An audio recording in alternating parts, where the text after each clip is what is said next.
alam nila na ang Marcos ay dugong diktador, dugong magnanakaw. Ang palagi nga sinasabi nila, bakit nyo kasi linuklok muli ang isa pang Marcos, no? Alam nila na addict din yang si Marcos, no? Di ba? Pinaglalaruan din nila yung picture niya Ginawan pa sa nga ng kanta yan, karton. Oo, ginawa Karton, pang oo. ganyan. Pero, Bakit alam mo? pero yung kumanta nun, Oo. nakakalakon, di ba? so ano masasabi mo doon, attorney? Sa akin, baliwala sa akin yung pagpula sa itsura. Mas importante yung pagpula sa budhi. Sila siguro may mga kapansanan sa itsura, ang walang gamot, yung kapansanan nila sa kanilang budhi, lalong-lalo na sila yung mga kain-suka. Yang kanyang banta na pagdedibanda, walang pagkakaiba yan sa pagiging kain-suka nila. Dati-rate, magnanakaw si Marcos, diktador si Marcos. Ngayon, halikan ang puwet ni Marcos, di ba? Yan ang mga bagay-bagay na talagang nakakasuka, no? At talagang hindi katanggap-tanggap. Pero- So huwag kayong mag-alala, hindi lang po pinupulaan itsura nyo, yung budhi ninyo ay pinupulaan dahil kayo mga kain-suka. Pero attorney, no, parang napaka unbecoming naman yan kasi ikaw ay public servant.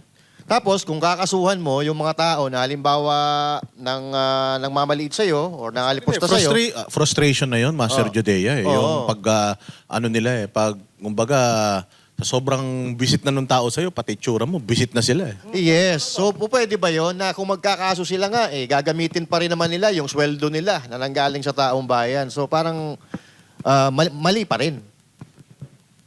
Well, ngayon, alam na ng tao nga ang tunay na kulay nila. Sila ay kalaban ng demokrasya. Sila ay kalaban ng malayang pananalita. Dahil kung sila talagang nagsusulong ng demokrasya, tatanggapin nila lahat yan. Dahil karapatan ng taong bayan na sila ay pintasan, no?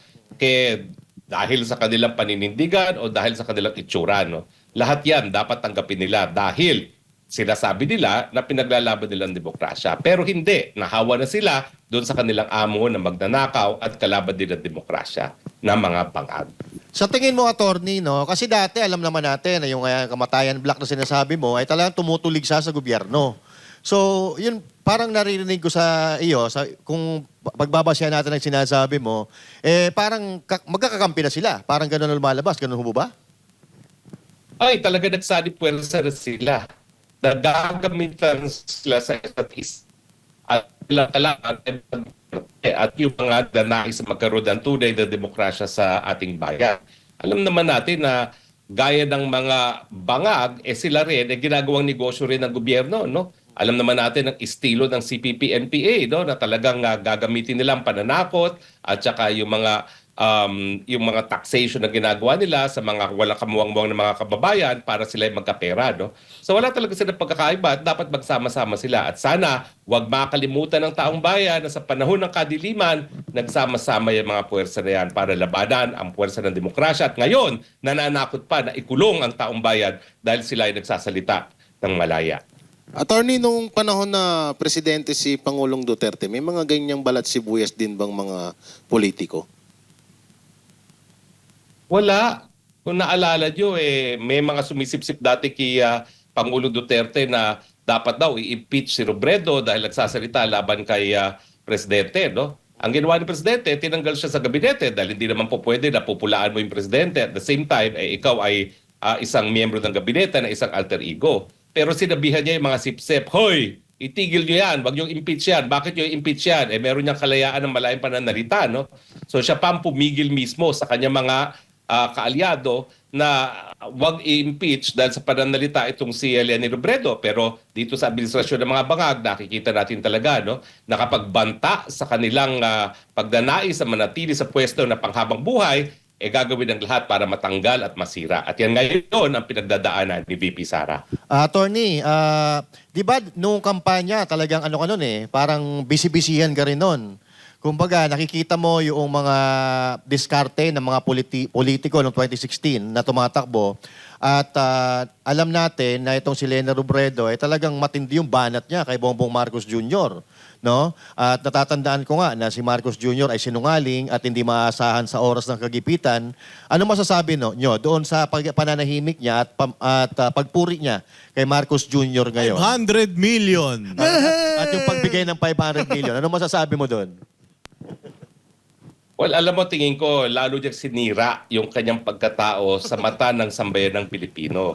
Kasi talaga hindi natin makakalimutan yung maanghang na mga salita na binitawan niya laban kay Marcos. Sinungaling, magnanakaw, anak ng diktador. Tapos ngayon, ay maraming hindi nakikitang mabuti ginagawa ang presidente.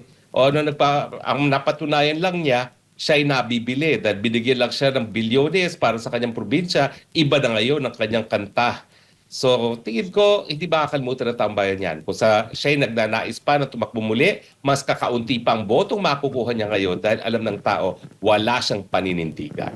Pero attorney, from afar, kasi kami dito, parang wala talaga kami maramdaman eh. Baka hindi lang namin nakikita kasi nandito kami sa loob ng Pilipinas. From afar, baka may nakikita ka na nagagawa ni Bongbong Marcos Jr. para sa Pilipinas na talagang pakikinabangan ng sambayan ng Pilipino. Meron po ba? Ang nakikita namin from afar is puro kahihiyan ang ibinibigay niya sa Pilipinas. Alam mo bang napanood ko sa TV dito sa Austria na hindi naman talaga malapit sa Pilipinas, yung tubig baha at basura Ay, grabe na totoo. daan sa Parañaque. Yan ay nakarating na sa telebisyon dito sa Europa. Kung dati-rate, ang pinag-uusapan ay yung Smoky Mountain, ngayon ang pinag-uusapan yung basura sa Parañaque. No? At ang imahe tuloy ng Pilipinas ngayon ay isa tayong malaking basurahan. No? Bukod pa dyan, nababalita na nga rito yung tubig baha dahil nga kurakot ang mga namumuno dito sa Pilipinas. No? Yan ang palagi nakikita natin ngayon sa balita, bukod pa doon sa mga lindol at saka mga iba pang kalamidad na wala ring nagagawang remedyo o pag-ibsa ng kahirapan ng gobyerno. Yan ang nakikita dito sa labas. Puro kahihiyan ang ginagawa ni Marcos. Totoo ba yun, attorney, na yung mga ano dyan, yung mga taga dyan sa Europe, yung hindi Pilipino kasi understood na yun. Pag Pilipino ka, OFW ka, talagang ano yan Duterte talaga yan. Pero totoo, attorney, na yung mga Austrian, mga Europeans, alam na nila yung mga nangyayari dito sa Pilipinas. Alam nila na ang Marcos ay dugong diktador, dugong magnanakaw. Ang palagi nga sinasabi nila, bakit nyo kasi linuklok muli ang isa pang Marcos, no?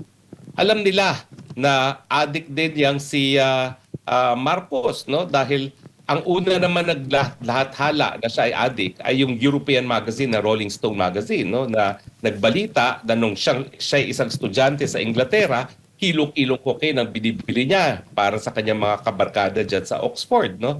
So mas nauna pa nilang nalaman ang katotohanan na bangagang presidente natin dahil yan ay nalathala sa Rolling Stone magazine na isa sa highest selling magazine dito sa Europe, no?